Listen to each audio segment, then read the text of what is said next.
Monsieur Spock, d'après ce dernier rapport que je viens de recevoir de l'amiral Cartwright, les archives de la Fédération recherchent des vieux manuscrits datant du XXe siècle qui seraient cachés dans une malle et apparemment il y en aurait au cœur de Platteville, dans un lieu qui nous reste encore à découvrir. La logique voudrait, capitaine, que ces vieux manuscrits auraient peut-être été stockés par des associations locales de l'époque dans des bâtiments qui servaient à leurs activités. Vous avez tout à fait raison, monsieur Spock, comme d'habitude. Bien, eh bien, nous allons encore une fois descendre sur Terre. Que notre historienne de l'art, le lieutenant Kitty, et le lieutenant Marcus, notre spécialiste en littérature ancienne, se joignent à l'expédition. Nous partons dans 5 minutes. Veuillez prévenir monsieur Scott en salle de téléportation, s'il vous plaît. Bien, capitaine.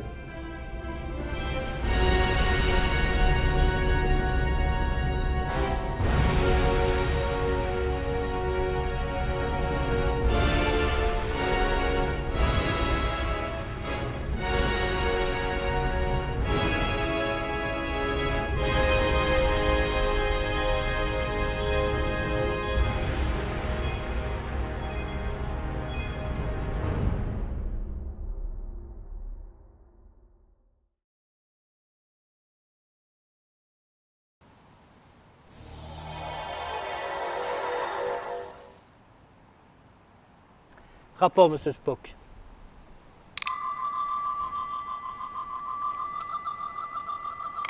Nous nous trouvons précisément sur la partie haute de la place Louis-Viançon-Pontet. Le bâtiment qui nous intéresse se trouve en contrebas. Très bien, merci monsieur Spock. Allons voir ça tout de suite.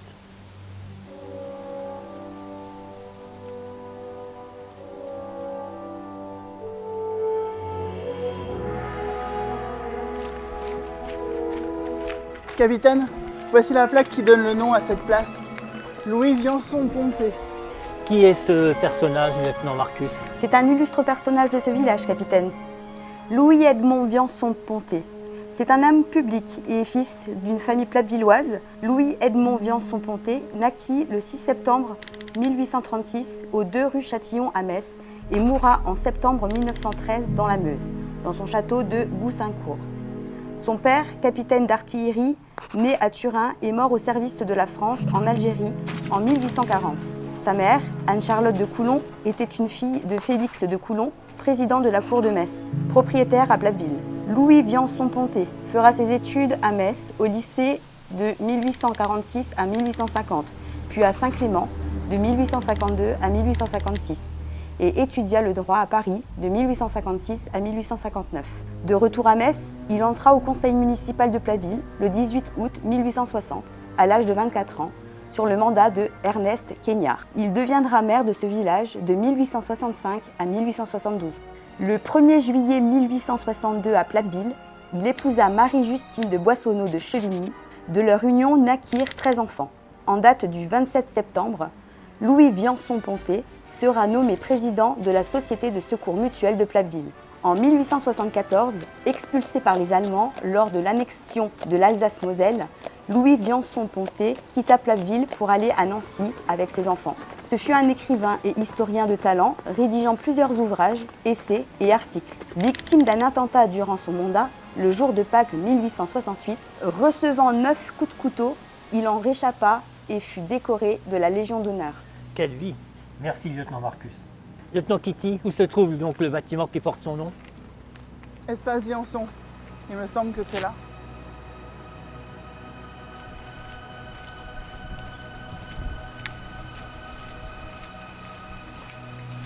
Lieutenant Marcus, vous avez d'autres informations à me donner sur cet édifice, s'il vous plaît? Sur cette plaque, il est noté que Madame de Chalincourt a fait don à la commune de Platteville d'une maison et d'un terrain à cet endroit pour la création de la première école communale de garçons. L'aménagement intérieur fut réalisé grâce au legs de Madame Zagu Dutrette.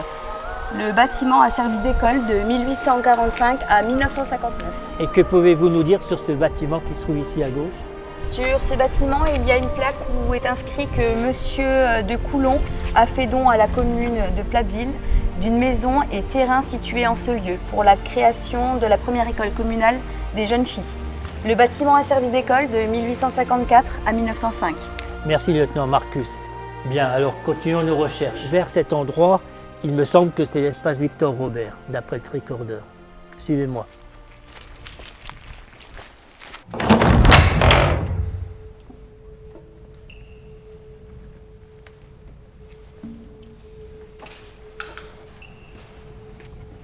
Où sommes-nous, lieutenant Marcus?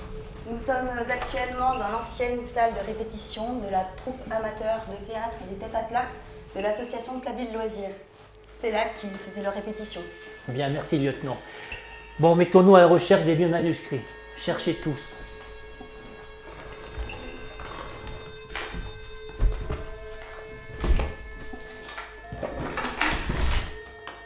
Fascinantes ces affiches. C'est un condensé en une image du spectacle qui sera présenté au public. C'est proprement fascinant. Merci, monsieur Spock. Venez, suivez-moi, nous continuons nos recherches.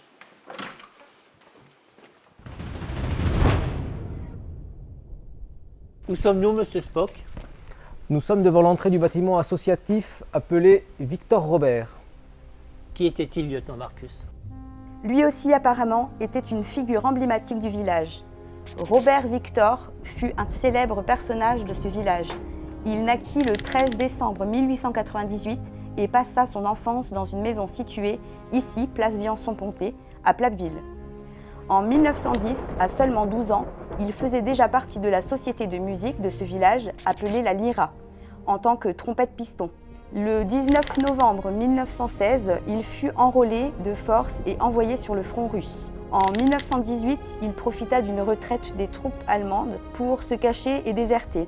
Mais il s'engagera dans l'armée française pour, comme il disait, se racheter de son passé parmi les Allemands. Revenu en 1919, il prit la direction de la société de musique appelée la Lorraine et devint sous-chef de l'harmonie municipale de Metz. Le 30 septembre 1929, il épousa Suzanne Frisch de Saulny. Sa famille étant expulsée du village, il se rendit en Dordogne à Périgueux où il passe toute la période 1939-1945. Il reviendra à Plappeville et travaillera comme comptable civil dans l'armée de l'Arsenal de Metz. À sa retraite, à 65 ans, il occupa son temps à lire, mais surtout à écrire l'histoire de Plappeville et de ses habitants. Il a écrit de nombreuses poésies sur le village et a été aussi membre fondateur de l'association Les Amis du Vieux Plappeville. Il mourra en 1999. Merci, lieutenant Marcus. Capitaine? Oui.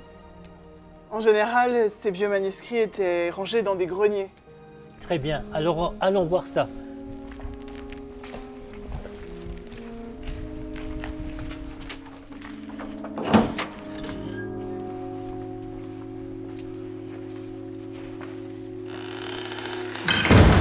Suivez-moi, nous montons au premier étage.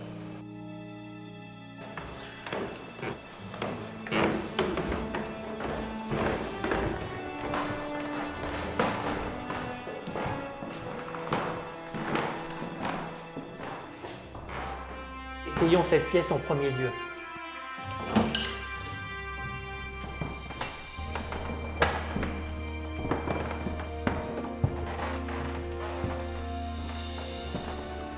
Ces murs sentent la joie de vivre et la cohésion sociale. Qu'y a-t-il, lieutenant Kitty? C'est pas le grenier ici. En général, le grenier est au dernier étage sous les combles. Le lieutenant Kitty a raison, mon capitaine. Les greniers servaient autrefois à stocker des objets. Ils prenaient souvent la poussière dont on oubliait régulièrement leur existence. Ok, allons voir.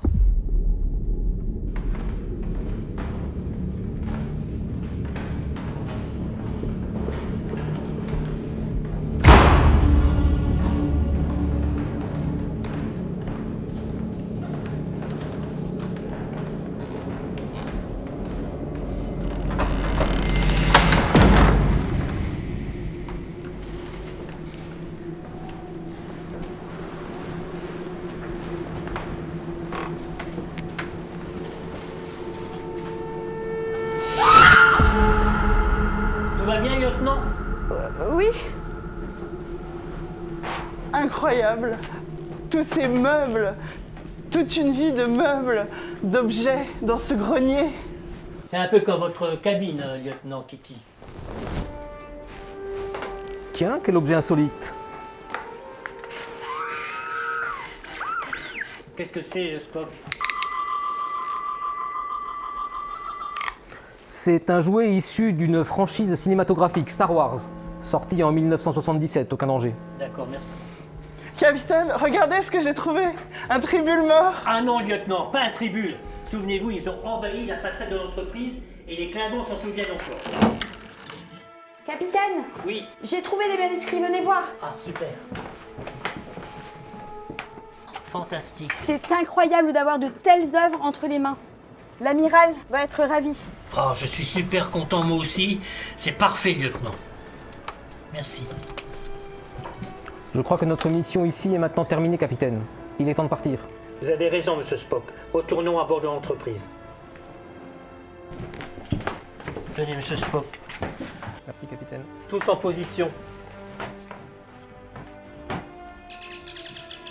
Monsieur Scott, énergie.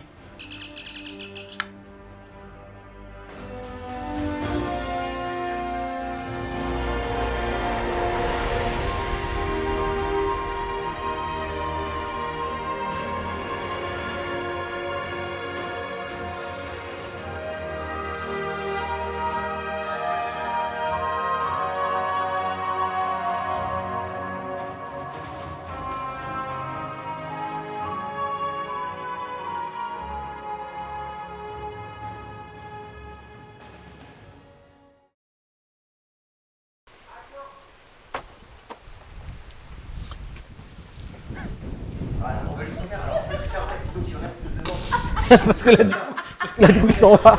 Ah, d'accord. Parce que du coup, la Avec la T'as vu, porte où vous au-dessus. étiez? C'est pour la porte. La porte. Oui, mais après, je rentre ou...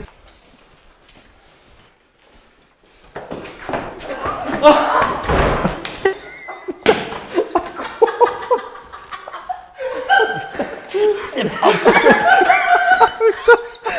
Oh non. C'est pas fait mal.